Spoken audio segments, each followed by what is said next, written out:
Climbing the Tokyo Tower and seeing the Imperial Palace are amazing, but this city has even more to offer. Welcome to MojoTravels, and today we're counting down our picks for the top 10 hidden gems in Tokyo. Are you a fan of our videos? Be sure to subscribe to MojoTravels and ring the bell to be notified about our latest videos. For this list, we're looking at the spots that savvy travelers and locals love in this eclectic Japanese city. Number 10. Akihabara Secret Shrine. Japan is famous for many things, but their technological prowess is definitely up there. So for the traveling techie, a visit to Akihabara is a must. This bustling, technology-centric neighborhood has, for years, been the go-to destination for travelers in the know looking for the most cutting-edge gadgets and tech. Though Akihabara isn't exactly a secret, many of the best or most unique shops will go unnoticed by outsiders. Tiny specialty stalls abound. You can even find vintage radios, a throwback to the neighborhood's wartime history. Funnily enough, one of Akihabara's best-kept secrets involves no tech whatsoever. There's a tiny, unexpected shrine hidden in a narrow alleyway, an oddity in Tokyo's electric town. Number 9. Caretta Shiodome Observatory. There's no shortage of tall buildings and structures in Tokyo from which a visitor can get a view of the city's skyline. Of course, not everyone wants to wait hours in line to do it, or pay a steep entry fee, as is often the case with both the Tokyo Tower and the Skytree. If you don't have a vested interest in visiting the most talked about viewpoints, or don't necessarily feel the need to climb the tallest building in Tokyo, the Caretta Shiodome Observatory has an observation deck on the 46th floor that is a great, less competitive vantage point from which to look out over the city. Best of all, it's free. Number 8. Archi-Depot. You know who rarely gets the love they deserve? Architects. Museums featuring conventional works of art and artifacts are numerous in most major cities, including Tokyo. But even when a city does boast an architecture museum, such institutions are not always considered must-visit attractions. The Archi-Depot in Tokyo, however, takes a very different approach and might just give you a newfound appreciation for Tokyo's skyline and the people behind its design. This is a dedicated space in which architectural models are housed and displayed, so the public can get up close and really appreciate the detail that goes into designing these structures and spaces. Number 7. The Mandarake Complex. Alright, if you're a big manga fan and you're visiting Tokyo, chances are you already know about this mecca, and you've been looking forward to visiting it in the lead up to your trip. But even for more casual anime and manga fans, or those just curious about these popular Japanese forms of media, Mandarake Complex is still well worth a visit. What makes this such an interesting destination is the fact that it isn't just one store. It's a collection of numerous distinct shops spread across 8 floors, subdivided and tailored to specific tastes, subgenres, and niches within anime, manga, and everything in between. Translation: it's otaku heaven. Number 6. Golden Gai. Located in the Shinjuku neighborhood of Tokyo, Golden Gai is an area jam-packed with tiny dive bars. And by tiny, we mean really small.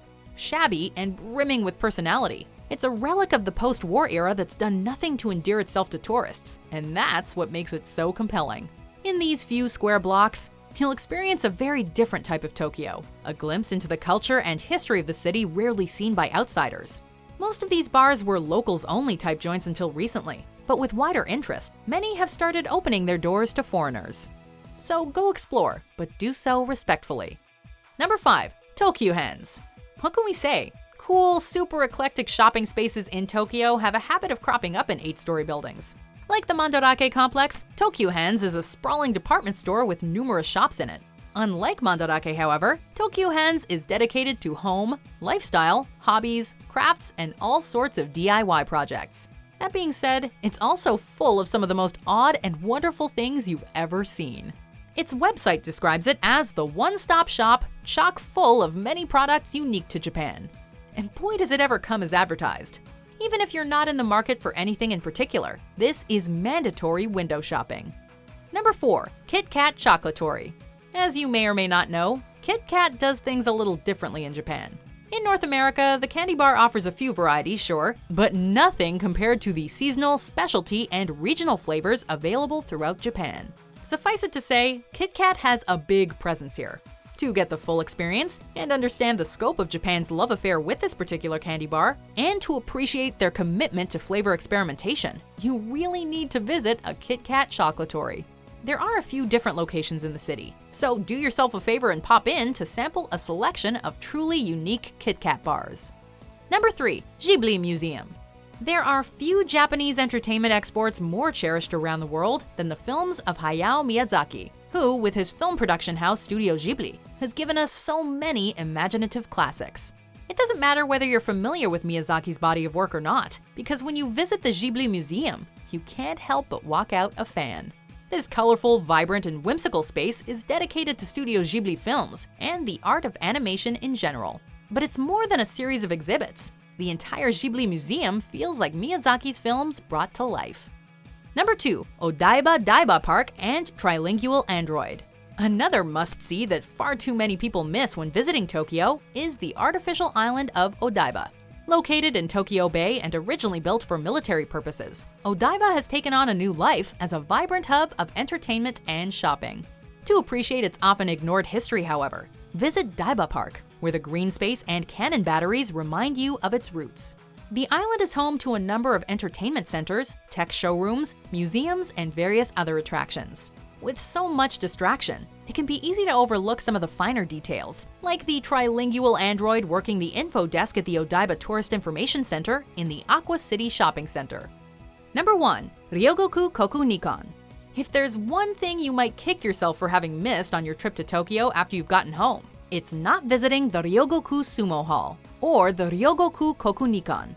Located right next to the Edo Tokyo Museum, this indoor arena has a capacity of over 11,000 and regularly hosts sumo tournaments, in addition to other events.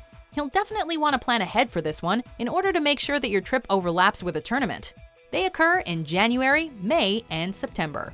But should the timing not work out, you can always check out the Sumo Museum, which is nonetheless fascinating. Do you agree with our picks? Check out these other great clips from MojoTravels, and be sure to subscribe and ring the bell to be notified about our latest videos.